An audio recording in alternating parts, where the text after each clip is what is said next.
In his 40 years at Sullivan and Cromwell, Rodgin Cohen has counseled almost every major player on Wall Street. He has been involved in the big-name deals of the credit crisis, including J.P. Morgan taking over Bear Stearns, Wells Fargo's acquisition of Wachovia. Cohen is the senior chairman at Sullivan. We welcome Raj to the newsroom. As always, glad to have you with us.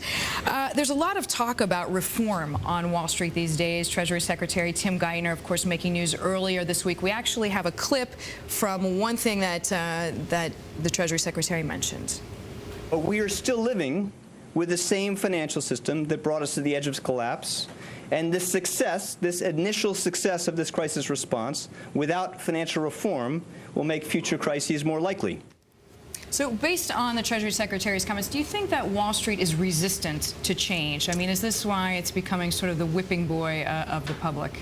You know, I honestly believe that Wall Street is not resistant to change. I firmly agree with the Treasury Secretary. We desperately need financial reform legislation. I mean, we're still reeling, right, from the credit crisis in many effects, right? John, you wanted to pick up on that. Well, what if we asked it this way? Why is there a perception that Wall Street is resistant to change? I wish I could understand why that perception persists. Perhaps it is in part Wall Street's fault for not being willing to be more outgoing and expressing the view. But I do not talk to a CEO who does not believe that we need this reform.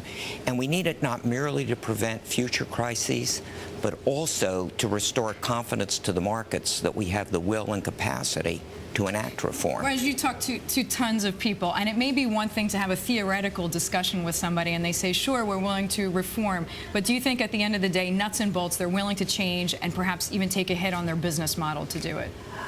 I think they are willing to take a hit on their business model to the extent that it makes for more effective regulation. Regulation by itself is neither good nor bad. It depends on the type of regulation.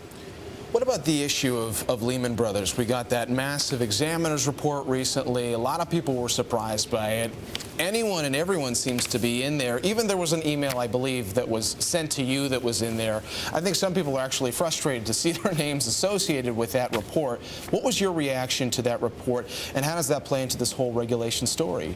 You know, the connection is terrific because much of the publicity has obviously been on Repo 105. Now, here's where we need regulatory reform. The investment banks at that point were permitted to adopt capital requirements, which were just period-end requirements, and so it creates these incentives. In contrast, the commercial banks have average balance sheet capital requirements, so window dressing at the end of the quarter would have been irrelevant. So basically, at the time that Repo 105 removed like that was legal, it should be made illegal, perhaps. What should be done is to have capital requirements which don't incent people to play games. And if all you need is average balance sheets. Were you surprised, Raj, by anything in that report? I mean, you've been in the room for every major discussion. Was there anything in there that you saw that you said, God, I didn't even know that? There were things, I will confess also, to not having read all 2,200 pages. What, you didn't want to carry the 22 pounds around? That would have been quite an obstacle, yes. But Raj, what about banks just coming out and saying on that issue of these Repo 105s, that was silly. Here's a great opportunity for them to be out front and center, rather than being on the defensive as reporters start using as examples of other firms that were using these Repo 105s. Again, excellent point.